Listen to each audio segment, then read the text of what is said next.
Ya, entonces tenemos P1 y P2.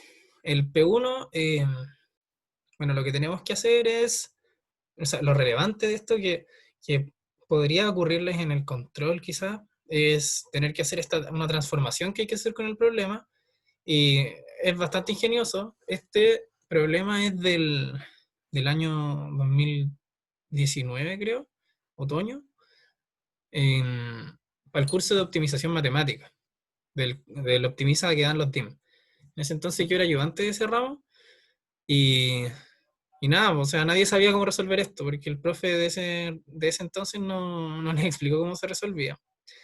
Eh, Así que les voy a enseñar cómo se resuelve esto. Y lo otro es hacer un simplex sencillo y como más o menos gráfico para que cachen qué es lo que estamos haciendo cuando hacemos simplex. ¿Ya? Vamos con el P1. Voy a compartir la pizarra ahora. Ya, entonces, en el P1 nos dicen, ya, este problema convierte el problema en una programación lineal y demuestre que el problema es no acotado, dando una dirección de no acotamiento en términos de las variables x1 y x2, y notar un hint al final. ¿Por qué nos piden que el problema sea de programación lineal? Porque no es de programación lineal. ¿Por qué? Porque en la función objetivo tenemos una función máximo que no es lineal. ¿Ya? Primero escribamos el problema, que sería minimizar el máximo entre x1 menos x2, menos x1 menos 3x2. Sujeto A, que 2x1 menos x2 es menor o igual a 8. Y que x1 y x2 son variables mayores o iguales a 0. ¿Ya? Entonces, tenemos que traspasar este problema a una programación lineal, después traspasar este problema a uno en forma estándar, forma canónica, y luego de eso resolver, encontrar una dirección de no acotamiento. Pero ¿cómo lo vamos a hacer? Utilizando simplex, ¿ya? Eh, entonces, ahí nos dan un hint súper bueno, que es utilizar la variable z igual a lo que está en la función objetivo, ¿ya? Que es minimizar x1 menos x2 menos x1 menos 3x2, ¿ya? Entonces, vamos a decir ya, z es el máximo entre estas dos combinaciones.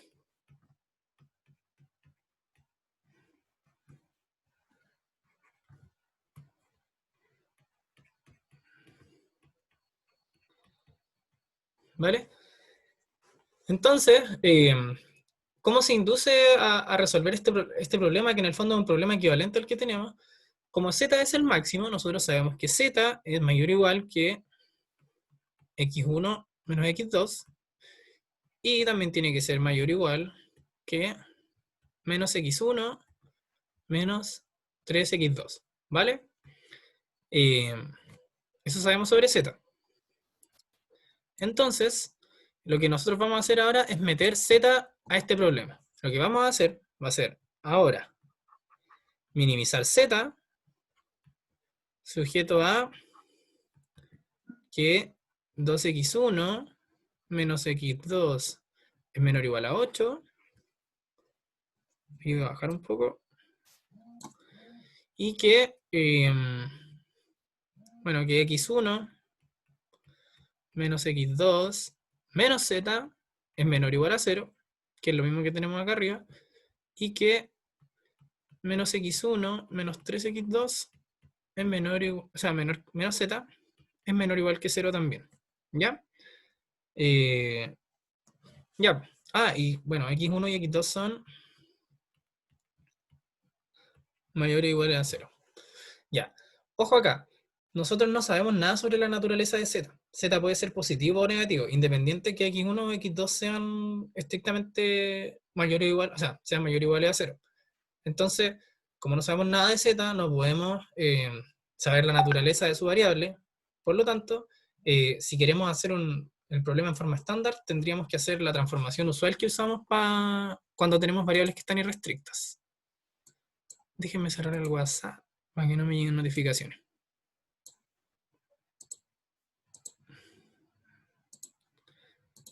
Otra cosa. Me acabo de dar cuenta de que no estoy grabando. No, sí estoy grabando. ¿Está bien, no? Sí. Eso, acuérdense que yo igual soy un poco despistado, así que si de repente estoy escribiendo y ustedes no ven que estoy escribiendo y estoy en otra ventana, avísenme, porfa, porque por eso, o si estoy grabando o no. Eh, ya, entonces, ahora nosotros queremos encontrar una dirección de no acotamiento, ¿ya? Una forma fácil de hacerlo es utilizar simplex. ¿Por qué? Porque en simplex lo que nosotros estamos haciendo es movernos en distintas direcciones que son factibles en un problema, ¿ya? Entonces, eh, bueno, primero, ¿qué es una dirección de no acotamiento?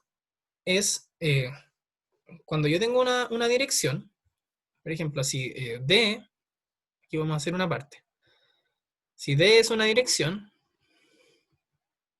factible, entonces X más teta D eh, pertenece al poliedro en el que estoy, un poliedro arbitrario, esto es un X arbitrario también, para algún teta, ¿ya? Entonces, la dirección es de no acotamiento, y bueno, el teta tiene que ser mayor que cero también, ¿ya? Entonces, si la dirección es de no acotamiento, esto se cumple para cualquier teta mayor que cero, ¿ya? Entonces, si yo estoy en un punto, supongamos, no sé, acá, y yo me quiero mover en esta dirección, y el poliedro es no acotado, yo me puedo mover infinitamente en esa dirección. Eso significaría que la dirección, suponiendo que este, por ejemplo, es el eje Y y este el eje X, la dirección 1,0 sería dirección de no acotamiento, si mi poliedro fuera no acotado en esa dirección, ¿ya? Entonces, yo voy a tener el punto, no sé, 0,0 y me voy a mover infinito a la derecha y voy a seguir estando en el poliedro, ¿ya? ¿Se entiende eso? O se cacha más o menos, no es necesario que lo entiendan así tan bien. O Sí, sea, sí, se ojalá lo entiende. entiendan bien, pero con que cachen la noción, basta. Ya. Oye, ¿Sí? es que no entiendo por qué poní esos zetas. Ya. Y esto del z acá, aquí lo que estoy haciendo es resolver un problema equivalente. ¿Ya? Yo sé que z es mayor o igual que, como z es igual al máximo entre estas dos cosas, es mayor o igual a esta expresión de acá, a esta combinación, y mayor o igual a esta expresión. ¿Ya? Entonces yo lo que quiero hacer es minimizar el máximo entre ambas variables. ¿Ya? Por lo tanto, puedo minimizar z, que es el máximo, e impongo que z va a ser el máximo también en las restricciones. ¿Ya? Si te das cuenta, estas restricciones de acá las metí en el problema. ¿Se entiende? Ya. Sí, gracias. Ya. Ahora, entender por qué esto es equivalente y la cuestión puede ser un poco enredado. Yo, en lo personal, no me acuerdo tan bien de por qué es así exactamente y pasa esto. El problema es equivalente y esta es la forma usual que se hace para minimizar un máximo de combinaciones lineales, ¿ya? Así que si les tiran un min-max y en el max hay puras sumas o restas de variables, tienen que hacerlo de esta forma, ¿ya? Y continuemos, Oye, ¿sí? ¿y por qué la dirección es 1,0? Esto es un ejemplo nomás. Ah, ya. Es solo un ejemplo. Si estoy, supongamos, en un punto ya 0,0. Voy a hacerlo de nuevo por si acaso. Ya. Estoy en el punto 0,0, esta es la dirección Y y esta es la dirección X. Y supongamos yo solamente estoy en el poliedro es todo el hortante positivo, que son cuando Y es mayor o igual a 0 y X es mayor o igual a 0. Eso es un poliedro, ¿ya? Un poliedro no acotado. ¿Y por qué no acotado? Porque yo, por ejemplo, del punto 0,0, si X es 0,0, el punto X más teta y la dirección D, que es 1,0, eh, va a estar dentro del poliedro para cualquier teta positivo, ¿ya? Para cualquier teta infinito, esto sigue estando dentro. ¿Cachai? Ya, sí. ¿Sí? Eso significa que en particular la dirección es de no acotamiento, porque para cualquier valor teta la dirección va a seguir siendo factible.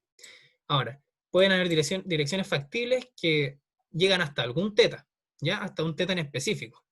Y nosotros a veces calculamos ese teta, y eso es lo que hacemos en el simplex en el fondo. Estamos moviéndonos entre distintos puntos factibles, y nosotros calculamos una dirección, y después calculamos un teta, que es el ratio que obtenemos, porque si se dan cuenta, aquí por ejemplo voy a tener xy más teta i, o sea, más teta por di, y esto tiene que ser factible, en particular tiene que ser mayor o igual a 0, ¿ya? Entonces, como es mayor o igual a 0, yo puedo decir que este teta tiene que ser mayor o igual que menos x de i partido en di. Y esto se parece mucho al ratio que nosotros calculamos, ¿ya? Cuando hacemos Tableau, nosotros no tomamos el menos, pero eso es porque el Tableau utiliza unas cosas medio raras, ¿ya? Pero es bastante parecido. Entonces nosotros vamos a obtener el teta, que hace que yo me mueva lo más lejos posible, tal que una de las variables salga 0, una de las variables básicas. Y si yo me muevo más que eso, esa variable pasa a ser negativa. ¿Por qué? Porque yo la estoy reduciendo, ¿ya? Si no cacharon esto, después lo vamos a ver mejor en el simplex. Ya. Ahora, no nos atrasemos tanto con esto. Hagamos el polígono en forma estándar, ¿ya? Vamos a tener que minimizar z más menos z menos, ¿cierto? Porque z es irrestricto, puede tomar cualquier valor. Sujeto a que 2x1 menos x2, y aquí tengo que meter una variable de holgura, ¿cierto? Para que el problema sea de igualdad. O sea, la restricción sea de igualdad. Por lo tanto, le voy a sumar un x3. Y después pongo el igual más adelante para que me quede ordenadito, ¿ya? Acá voy a tener x1 menos x2. Y acá también quiero que esto sea de igualdad. Por lo tanto, tengo que sumarle algo positivo también, porque es menor o igual. Se va a tener un x4. Y bueno, aquí va a ser lo mismo, en la última restricción. Más x5. Y ahora para que quede bien ordenado, acá le sumo los z. Z más, menos z menos. Ah, no, aquí no va un z, me equivoqué. En la segunda y en la tercera van. Más z más, menos z menos. Más z más, menos z menos. Y aquí esto va a ser igual a 0, este igual a 0, y este de acá igual a 8. ¿Y qué es lo que pasa? Que todas las variables son mayores o iguales que 0. Entonces voy a tener que x1, x2, x3, x4, x5, z más, z menos, todas son mayores o iguales que 0. ¿Vale? Entonces ahora tengo el poliedro en forma estándar. ¿Ya? Y ¿qué es lo que deberíamos hacer? Nosotros queremos demostrar que el poliedro es no acotado. Yo le sugerí usar simplex. ¿Por qué? Porque simplex lo que hace es encontrar la solución óptima. Y según los criterios que tenemos, si nosotros partimos desde la solución que partamos, si cada vez nos vamos moviendo en simplex sin caer en ciclos, es decir, sin volver a la base en la que ya estuvimos alguna vez, vamos a llegar a encontrar la solución óptima o a que el problema es no acotado. ¿Ya? Y hay distintos criterios, hay un criterio para saber eso, ¿ya? Así que empecemos a hacer simplex con este problema. Y para eso nosotros podemos ocupar simplex fase 1 para encontrar una solución básica factible, pero la verdad, y aquí esto es como un consejo que les doy para optimizar en general, o sea, para hacer simplex y todas estas cosas, es que simplex fase 1, la verdad yo no lo encuentro muy útil. Yo les recomiendo siempre partir con una solución básica factible o punto extremo, son lo mismo, que sea lo más canónica posible. O sea, lo más parecida a la identidad posible. En este caso, acá tenemos la identidad, ¿ya? Igual tienen que aprender a hacer simplex fase 1 porque probablemente el profe lo pregunte, porque es materia. Pero al hacer simplex fase 1, yo no necesariamente voy a resolver el problema más rápido, solamente me va a entregar una solución óptima. O sea, una solución para empezar a hacer el simplex fase 2. Entonces nosotros nos podemos saltar este paso.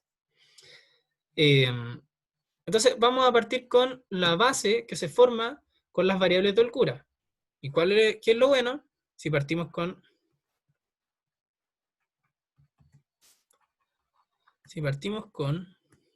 x3, x4 y x5, la base es 1, 0, 0, 0, 1, 0, 0, 0, 1. Ya, pues tenemos la identidad. Entonces, la inversa de la base es la identidad, y la base también, obviamente. Y, ¿por qué les conviene hacer esto? Porque como tenemos la identidad es más fácil calcular la matriz y es más fácil hacer todas las operaciones matriciales para empezar a armar el tableau, ¿ya? Entonces, eh, nosotros vamos a armar un tableau. Vamos a decir, el tableau se arma así por si acaso, menos C transpuesto xb, aquí va el valor de la función objetivo, cb xb. ¿Por qué el valor del objetivo solo considera la parte básica de la solución? Porque el resto de las variables, las que son no básicas, siempre son cero. Acuérdense de eso. Las variables no básicas son estrictamente cero. Entonces, la única parte donde yo puedo tener valores que le aporten algo a la función objetivo es en las variables básicas. ¿Ya? Ahora, si quieren ser un poquito más formales, pueden poner Cx nomás, C transpuesto X. Pero C transpuesto XB, CB transpuesto XB es lo mismo en este caso. Acá va los valores que toman las variables básicas, acá van los costos reducidos, y acá va esto, ¿ya? Que resulta mucho más cómodo calcularlo porque sabemos que la inversa de B es una identidad, entonces solamente tendríamos que poner la matriz A, ¿ya? Entonces, lo primero es encontrar el punto extremo en el que estamos, ¿ya? XB va a ser igual a la inversa de B por el vector B minúscula, ¿ya? Esto es materia, o sea, en verdad uno puede llegar a eso. Déjenme pensar si lo puedo, no me acuerdo cómo se hacía, sé que no es difícil, si se los puedo explicar rápido para que me lo compren y no alargarlo tanto. No sé si lo expliqué antes, pero filo, lo voy a recapitular un poco. Nosotros tenemos que, partimos de una hipótesis muy importante. Las variables no básicas, que podemos agruparlas en este vector, xn, son puros ceros. Y las variables no básicas, o sea, las variables básicas son una incógnita, ¿ya? Entonces, nosotros sabemos que para un punto factible, que es un punto extremo, una solución básica factible, tiene que cumplir que AX es igual a B, ¿ya? Pero X lo podemos descomponer como su parte básica y su parte no básica. Y nosotros sabemos que la parte básica en la matriz A, la base, es la que se multiplica con las variables básicas. Son las columnas que se multiplican con las variables básicas. Y la parte no básica es la que se multiplica con las variables no básicas, ¿ya? Entonces, si nosotros hacemos AX igual a B, es lo mismo que si descomponemos A como una parte básica y una parte no básica, AX sería lo mismo que decir B por XB más N por XN, ¿ya? Y como es factible, tiene que ser igual a B, ¿vale? Entonces, nosotros sabemos que las variables no básicas son 0, ¿ya? Y lo que está ocurriendo acá es que se está multiplicando n1 por la componente 1 más n2 por la componente 2, así. Entonces todo esto es 0 inmediatamente, ¿ya? Y nos queda que b por xb es igual a b, porque el punto es factible. Y además, la matriz B siempre tiene que cumplir, en particular, bueno, muchas cosas, pero que sus filas y columnas son linealmente independientes, que la matriz es cuadrada, que su determinante es distinto de cero, todo eso para que sea una solución básica factible o punto extremo, que son lo mismo. Entonces, como se cumple eso, tiene inversa. Y nosotros podemos decir que xb es igual a la inversa de b por b. De ahí sale esto que tenemos acá, que es lo mismo que ocupamos para calcular puntos extremos, ¿ya? En el teorema de caracterización. Entonces, bueno, nosotros sabemos que la inversa de b en este caso es la identidad. Por lo tanto, xb va a ser igual a la identidad por b, que b, si no me equivoco, es 800. ¿Ya? Donde en este caso las variables que son básicas son x3, x4 y x5. Y aquí, para saber si alguien me está siguiendo, ¿cuánto tiene que valer el resto de las variables no básicas. ¿Cuánto valdría, por ejemplo, x1?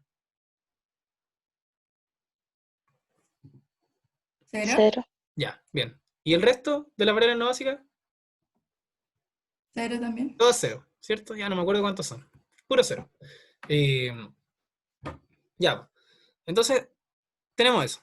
Y sabemos cuánto vale el punto y tenemos esto que está acá. Bueno, y aquí es solamente una combinación lineal. Bueno, hagámosle el tiro. Nosotros sabemos que los costos asociados a x3, x4 y x5 son 0. No hay coeficientes que multipliquen a x3, x4 y x5 en la función objetivo. Por lo tanto, esto de acá es 0 también. Y los costos reducidos. Los costos reducidos tienen esta fórmula. ¿Ya? No me voy a detener a explicar de dónde salen los costos reducidos porque no siento que aporte mucho y la verdad es que no, no lo estudié, no lo repasé, así que no quiero quedarme colgado. El costo reducido de una variable j se calcula así. El costo que va en la función objetivo menos el costo de las variables básicas por la inversa de la matriz básica por la columna de la matriz A asociada a la variable j. Porque estamos calculando el costo reducido de la variable j. Por lo tanto, hay algo que uno siempre dice y que no lo calcula, pero también lo voy a mostrar cómo se hace. Decimos que los costos reducidos de las variables básicas siempre son 0. ¿Por qué? Porque si nosotros calculamos para el vector de variables básicas, nos va a quedar acá CB. ¿Vale? Los costos de las variables básicas. Menos CB por la inversa de la base por las columnas de las variables básicas. ¿Ya? Pero las columnas de las variables básicas son la misma base. Por lo tanto, nos queda aquí una identidad. Finalmente nos queda CB menos CB. Y esto es 0. Y ojo, acá siempre son transpuestas, ¿ya? O sea, cuando lo calculamos vectorialmente, esto es transpuesto. Entonces, los costos de las variables básicas son siempre 0, ¿ya? Y los costos reducidos, o sea, costos reducidos de las variables básicas siempre son 0. Y los costos reducidos de las no básicas son algo que desconocemos, que hay que calcular, ¿ya? Y que se calculan de esta misma forma. Pero tomando los costos en la función objetivo de las no básicas y los costos, o sea, y las columnas de la matriz A asociadas a variables no básicas, ¿ya? Entonces aquí hagámoslo una por una, ¿ya? Entonces nosotros sabemos que ¿qué variables son no básicas acá? Tenemos que, a ver, déjenme ver si hay una forma más rápida para hacerlo, que quizás lo hice en la pauta un poquito más rápido. No, lo calculé uno por uno. Ya. Ya. Nosotros sabemos que los costos básicos también son 0. Acordémonos de eso. Por ejemplo, para C1, el costo reducido de C1 sería C1 menos CB, que en este caso es 0. ¿Ya? Por lo tanto, lo que se multiplique acá va a ser 0. Y el costo de C1 en la función objetivo es 0 también. O sea, el costo de la variable 1 es 0 también. Solo en la función objetivo solamente hay un coeficiente multiplicando a z más y uno multiplicando a z menos. ¿Ya? Por lo tanto, C1 es 0, y automáticamente sabemos que el costo reducido de la variable x2 también es 0, porque no tiene coeficiente en la función objetivo, y lo que venga después de acá va a ser 0 también. ¿Por qué? Porque los costos de las variables básicas también son 0. ¿Ya? Ahora, ¿cuál sería el costo reducido de z menos? Nosotros sabemos que, o sea, de z más, partamos con z más. Nosotros sabemos que de z más, el coeficiente que lo multiplica en la función objetivo es 1. ¿Ya? Y nuevamente, como los costos reducidos de las variables básicas, o sea, no, los costos de las variables básicas, es decir, los coeficientes que los multiplican a las variables básicas, en la función objetivo son 0, también lo que viene aquí es 0. Entonces, esto de acá es 1. ¿Qué significa que el costo reducido de esta variable sea 1? Que si yo me muevo en la dirección asociada a esa variable, no voy a encontrar una mejor solución. Al contrario, mi solución va a empeorar. Yo necesito moverme para encontrar la solución óptima en las direcciones en que los costos reducidos sean negativos, ¿ya? En las variables en que tengan asociadas costos reducidos negativos. ¿Y cuál sería el costo reducido de z menos? Menos 1, ¿cierto? Eso es lo que sale. Por lo tanto, z menos es la variable que tiene un costo reducido negativo, ¿ya? Si ahora vemos el vector de todos los costos reducidos, vamos a tener puros ceros. Este es el de x1, x2, x3, x4 y x5, z más y z menos, ¿ya? Entonces ahora podemos armar finalmente el tablón, que es la primera parte y la más larga, a veces. Nosotros dijimos que esto era 0, entonces vamos a tener un 0 acá. Los costos reducidos serán, como les dije antes, 0, x1, x2, x3, x4, x5, z más, z menos. Acá van los valores que toman las variables básicas. En la esquina inferior izquierda, que sería 800. Y acá viene la inversa de la matriz básica por la matriz A. Pero la inversa era la identidad. Entonces solamente hay que poner la matriz A. ¿Ya? Entonces hay que poner toda la matriz A que se formó acá. Que yo la tengo anotada en mi pauta, así que la voy a escribir rápido. Que sería 2 menos 1, 1, 0, 0, 0, 0, 1 menos 1, 0, 1, 0 menos 1, 1, y 0 menos 2, 0 menos 1, 1, 0 y 0. ¿Ya? Que bueno, estos son, como les dije, los coeficientes que multiplican a las variables en cada restricción. En este caso, cada fila sería una restricción. ¿Ya? ¿Dudas hasta lo que hemos hecho hasta acá? ¿O Yo alguien se tengo una metió? duda. En Dale. menos se ve transpuesta por XB. ¿Cuándo lo sacaste? Es que creo que me perdí. Es el Ya, único que no me acuerdo. ya. Bueno, los costos asociados a las variables básicas son todos cero, porque las variables básicas que elegimos son x3, x4 y x5. ¿Ya? Si te das cuenta, en la función objetivo del problema en forma estándar, no hay nada que multiplique, no aparece ninguno x3, x4 y x5. Por lo tanto, sus coeficientes son cero.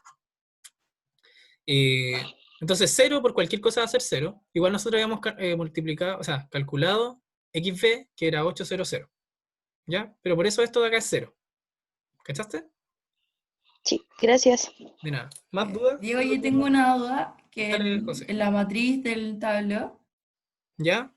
en la parte de A, según yo, las últimas dos columnas, en la fila de abajo debería haber un menos uno y un uno, ¿no? Sí. Porque esas son las variables para De z hecho, creo positivo y que. z negativo. Gracias por avisarme porque creo que lo anoté todo mal. A ver, veamos. Sí, porque creo que anoté lo que viene después de la iteración. A ver. 1, 1, 0, 0, 0. 1 menos 1, 0. 1, 0, menos 1, 1. Ah, sí, pues. Me faltan cosas acá. Toda la última fila está mala. Pero solo eso. Esto es lo que hay que corregir. Y entonces sería 0. No, de nuevo mal. Sería 1 menos 3, 0, 0, 1 menos 3, 0, 0. No, según yo es menos uno, porque es menos x1, creo. Sí, es que parece que hay Sí. algo que anoté mal acá. A ver, dame un segundito. 1, 2, 3, 4, 5. ¿Cuántas variables tengo acá? A ver. 6, 7. 1, 2, 3, 4, 5, 6, 7. Hay algo que no me calza acá. A ver, 0, 0.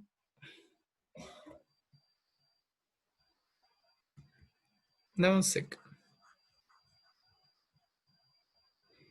Dame un segundito para ver mi pauta, es que parece que anoté algo mal. 1 menos 1, 0, 1, 0, menos 1, 1. 1 menos 3, 0, 0. Ah, ya sí está bien. Esto es lo que tú decías, ¿o no? Sí, que el primero es negativo, el Sí. menos 1. Sí, es que pensaba que me había faltado una variable. A ver, 1, menos 1 y 1. Ya, ahí está bien. Entonces ya, la tercera fila es... este es mi mouse. Este es mi mouse. A ver. Ya. La tercera fila es menos 1, menos 3, 0, 0, 1, 1, menos 1.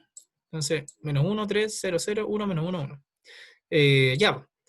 Entonces, ahora tenemos que iterar esta cuestión. Ya, hasta ahora, yo les digo, este problema es un poco maldito igual porque es mucho de se les tiene que ocurrir.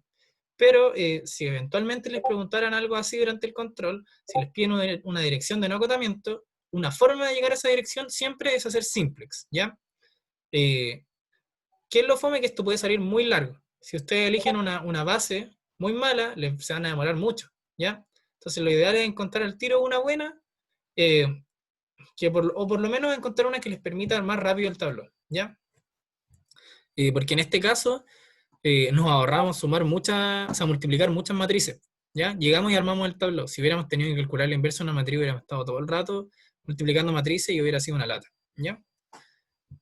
Entonces, nosotros tenemos que elegir la que tenga costo reducido negativo, que sería z menos, y hay que elegir cuál es la variable que me entrega el menor ratio, ¿ya? En este caso, tenemos que calcular este ratio. Tenemos que calcular el ratio XVI partido en mu i. Y mu i es la componente del vector mu asociada a la variable que tiene costo reducido negativo que nosotros elegimos. Este sería mu, ¿ya? Si se dan cuenta, lo que nosotros tenemos acá es b elevado a menos 1 por aj, ¿cierto? Por alguna j, en particular a z menos, pero una j. Si recordamos lo que hacíamos en el teorema de caracterización, nosotros decíamos que las direcciones, la dirección extrema se calculaba como menos b1 por aj con un ej, ¿cierto? Entonces esto se parece mucho a lo que tenemos acá. Y esto que está acá es la componente básica de esa dirección, ¿ya? Nosotros tenemos que db se calcula de esta forma. Entonces lo que estamos haciendo acá es elegir una dirección, a ver, elegir la dirección de la variable j, y lo que nos dice acá es que cuando yo lo multiplique por este teta, acuérdense que yo tenía un x más teta por un d, yo quiero elegir el teta que me permita moverme lo más posible hasta dejar de ser factible, ¿ya? ¿Por qué? Porque así yo voy a calcular el teta que tenía acá, creo. En alguna parte lo hice. Creo. Si yo tengo, por ejemplo, xi más teta por di, y yo quiero que esto siga siendo factible, por lo tanto siga siendo mayor o igual a 0, es lo mismo que encontrar un teta que sea mayor o igual que menos x de i partido en di. Creo que lo expliqué bien antes, pero eso es lo que estamos buscando. Buscamos ese ratio, y en particular para el tablón nosotros elegimos el mínimo, ¿ya? Entonces, nosotros tenemos... Ah, pero ojo con una cosa. A ver, déjenme revisar algo un poquito, que me confundí un poco con algo. X de 2 mu 2.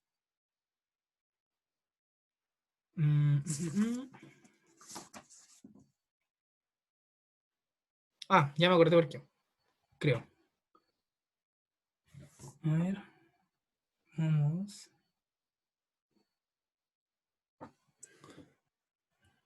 Ya bueno, aquí podemos elegir cualquiera de las dos direcciones, ¿ya? X, esta es X de 2 mu 2 y X de 3 mu 3, ¿ya? Porque ambos son 0 partido en algo. Nosotros en particular vamos a elegir esta, ¿ya? Porque esta fue la que yo hice y hace que la cuestión salga más rápido, ¿ya? Nosotros necesitamos elegir el mínimo, puede ser cualquiera de las dos, ¿ya? Pero siempre hay que elegir, por ejemplo, si esta fuera, no sé, 1, esta de acá,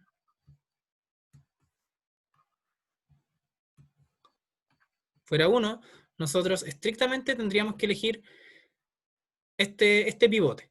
Pero vamos a elegir, o sea, como pueden ser cualquiera de los dos, elegimos esta porque esta fue la que yo hice en la pauta, ¿ya? Entonces, lo que nosotros queremos hacer cuando vamos a pivotear, queremos como transformar la matriz del tableau de forma que el costo reducido que tiene arriba esa variable que elegimos para iterar sea 0 y que el resto de la columna sea parecido a un vector canónico, ¿ya? Es decir, que tenga puros ceros, salvo en la componente en que nosotros utilizamos como pivote.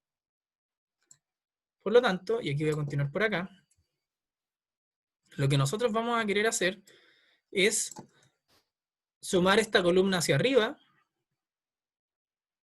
por 1 y restarla hacia abajo por menos 1. Por lo tanto, esto nos va a quedar arriba 0, 1, menos 1, 0, 1, 0, 0 y 0. ¿Ya? Así quedan los costos reducidos. Luego, no tenemos que sumarle nada a la primera fila, porque la fila ya tiene un 0 en esa parte donde yo quiero que haya un 0, así que se queda igual.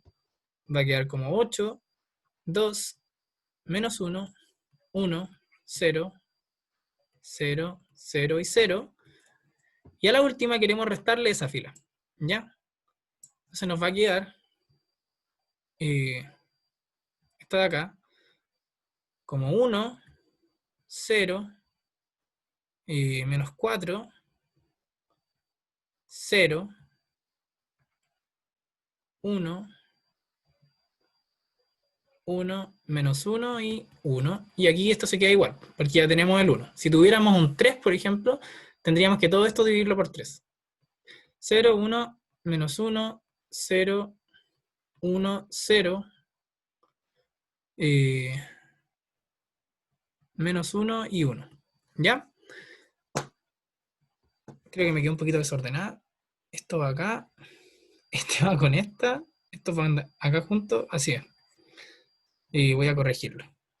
Es que me confundí un poco porque vengo de hacer otro auxiliar recién. Así que ando un poco lento quizás, o medio desorientado. Así que eso. Y acá va un 0. Ya, pues entonces, si se dan cuenta, continuamos teniendo un costo reducido negativo. En este caso, asociado a la variable x2 más. x2. No x2 más. x2. ¿Y qué es lo que pasa acá? Nosotros tenemos que todos los elementos del vector mu son negativos, ¿ya? Nosotros tenemos un mu igual a menos 1, menos 1, menos 4. Y esto, según lo que ustedes vieron en clase, nos dice que en el fondo el elemento, o sea, el problema es no acotado, ¿ya? Este es el criterio que nos hace terminar de hacer simplex y nos dice, ya, el problema es no acotado, ¿por qué? Porque en el fondo, esto lo que me va a decir es que db va a ser igual a 1, 1, 4, ¿ya? Acuérdense que db es lo mismo que menos u, ¿ya? Porque menos u es menos b elevado a menos 1 por aj, la inversa de b por aj. Entonces, si yo tomo solo las variables básicas,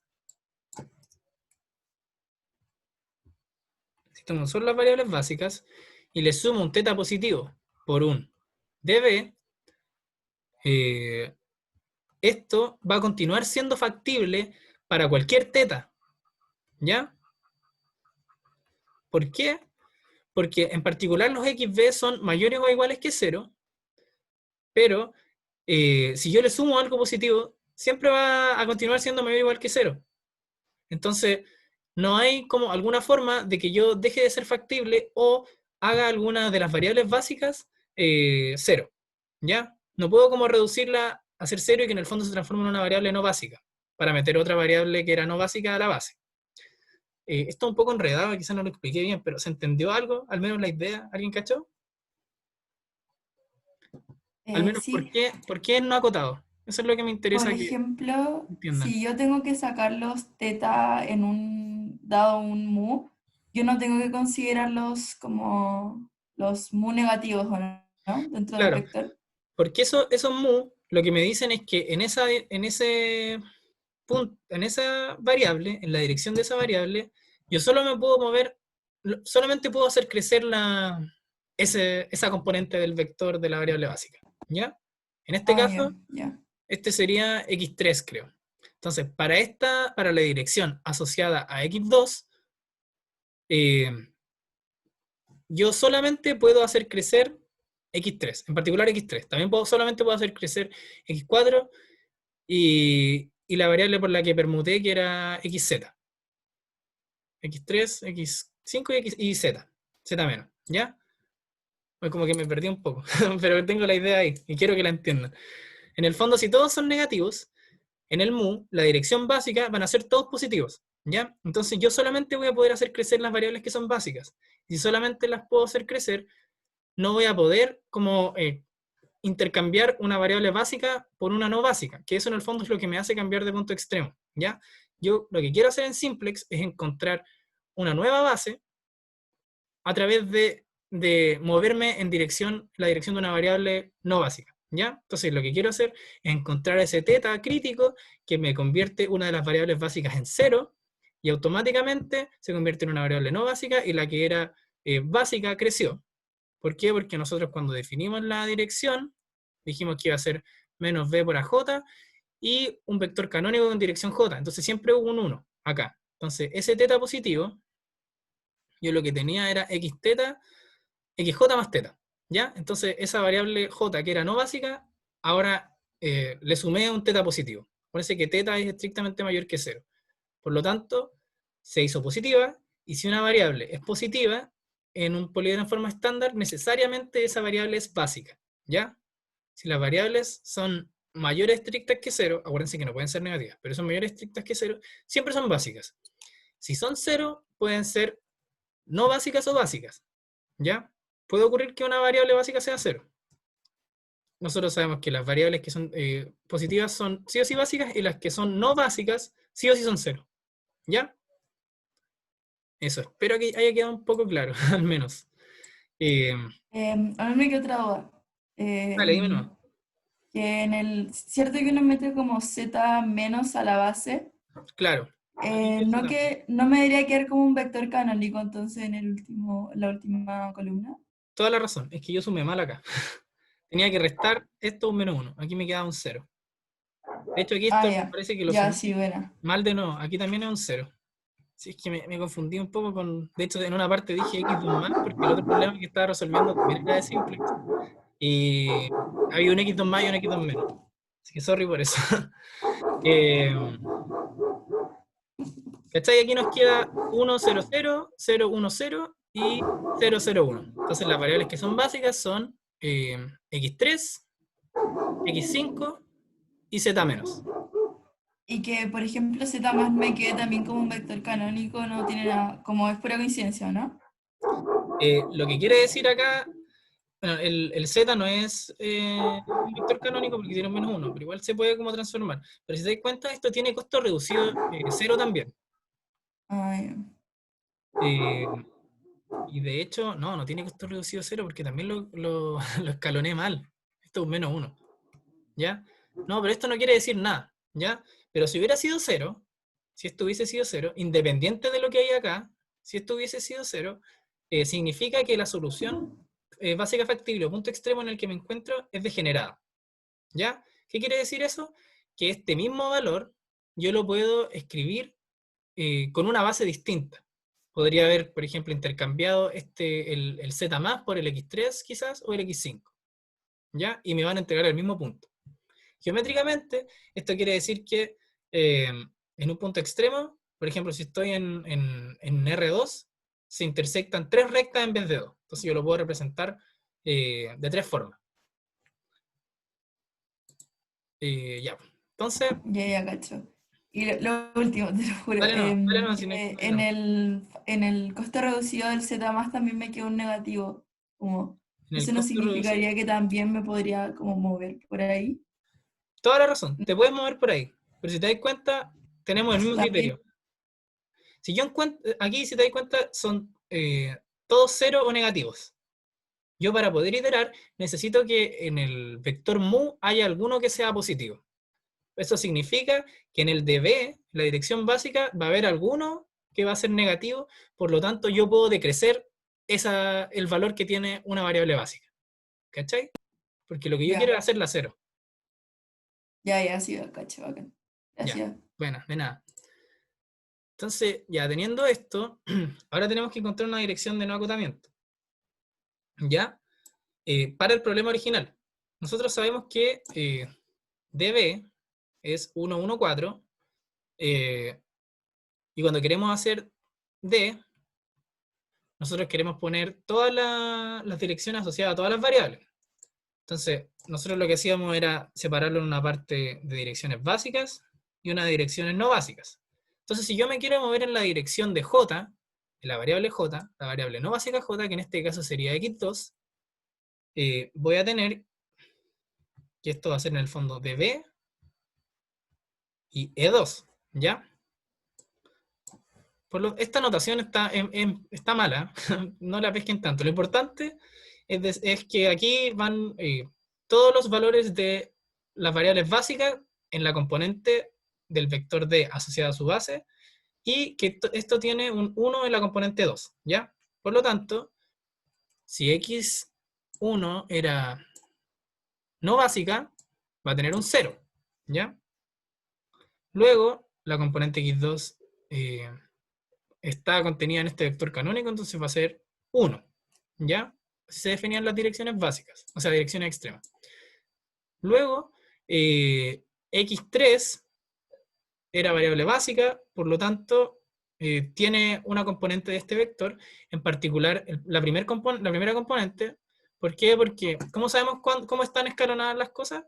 Eh, la parte de arriba o sea, la columna que tiene el 1 más arriba, generalmente es la que es la componente básica de las variables. A ver cómo lo explico. Es que me enredé un poco. Tienen que pensarlo como que acá yo voy a armar con esto que está acá, con estas columnas, yo voy a armar una identidad. ¿Ya? Entonces, eh, esta sería la primera, esta sería la segunda, y esta sería la tercera. ¿Ya? Por lo tanto, voy a tener que acá esto es x3, esta de acá es z menos, y esta de acá es x5, ¿vale? Es medio enredado hacer esto, sorry por eso. Por lo tanto, aquí yo tenía x1, x2, x3 es 1, x4 es no básica, así que es 0, x5 es 4, z más es 0, y z menos es 1, ¿vale? Este sería mi vector director para el problema en forma estándar, ¿ya? Lo que a mí me interesa tener ahora es el vector para el problema original. Entonces, ¿qué es lo que tengo que hacer? Capturar solamente esta parte, x1 y x2, que eso eran las variables que teníamos en el primer problema, ¿ya? No en el transformado, en este, ¿ya? Por lo tanto, la dirección para el problema original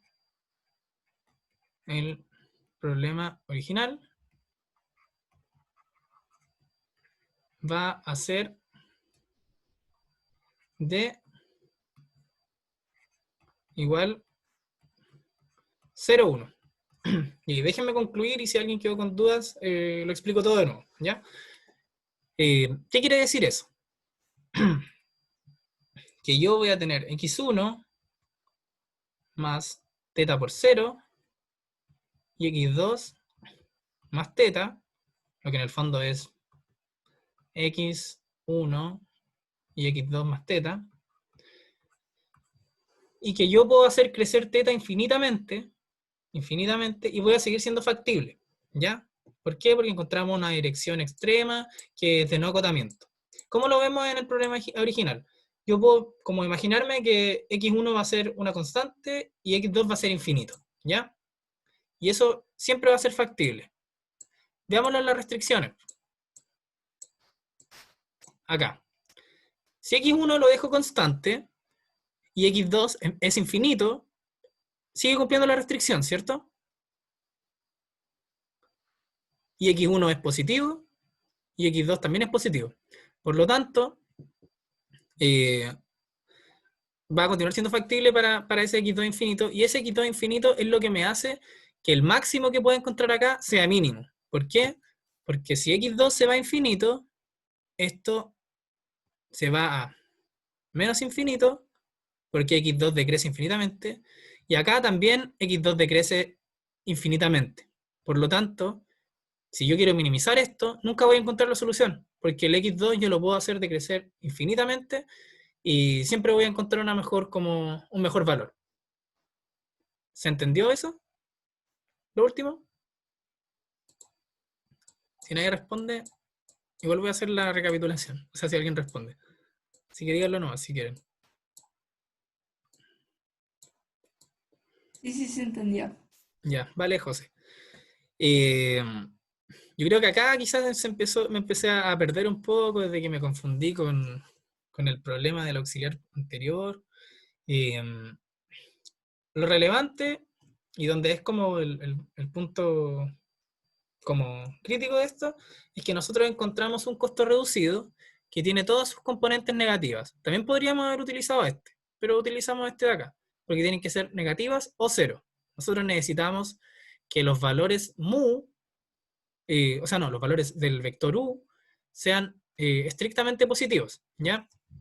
No nos sirve un cero ni nos sirve una negativa para iterar, ¿ya?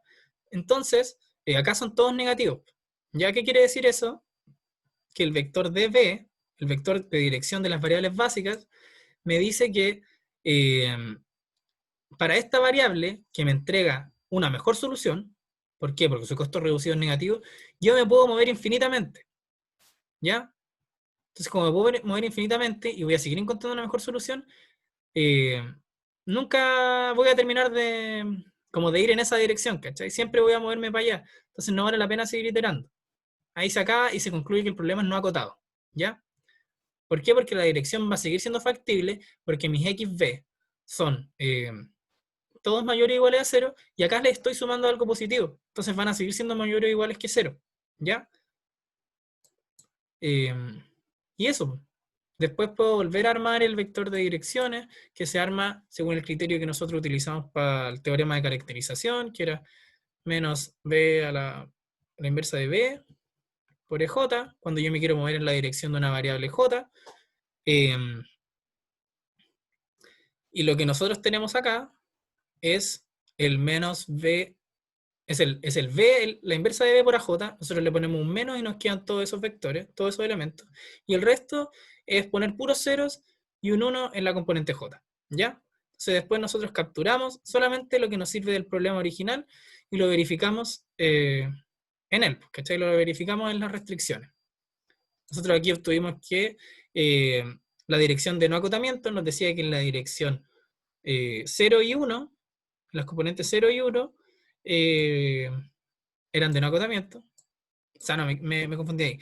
Que en la componente 1 y 2, 0 y 1 eran las direcciones de no acotamiento. Por lo tanto, si lo revisamos en el problema original, lo podemos verificar. ¿Por qué? Porque si yo mantengo el x1 igual, y el x2 lo hago aumentar infinitamente, esta restricción de acá se sigue cumpliendo. Que si reemplazamos un x2 por un infinito, nos queda algo constante, menos infinito, siempre va a ser menor o igual a 8. Y acá arriba, esto nos va a también tirar a... O sea, esta combinación también se van a ir a infinito, ¿ya? Porque si dejo x2 hacia infinito, nos va a quedar una constante menos infinito, infinito, aquí de nuevo, una constante que es negativa, menos algo que sea infinito, también sea infinito, ¿ya? Y como yo quiero minimizar, me conviene hacer crecer x2, ¿ya? ¿Quedó un poco más claro ahí? ¿Alguien que me diga? Aparte de la José, que me quedó claro que entendió. Y sí se entiende. Ya. Más dudas, sobre todo en esta parte que siento que quizás la cagué un poco, como que los confundí más. Y además que lo digo que es súper feo.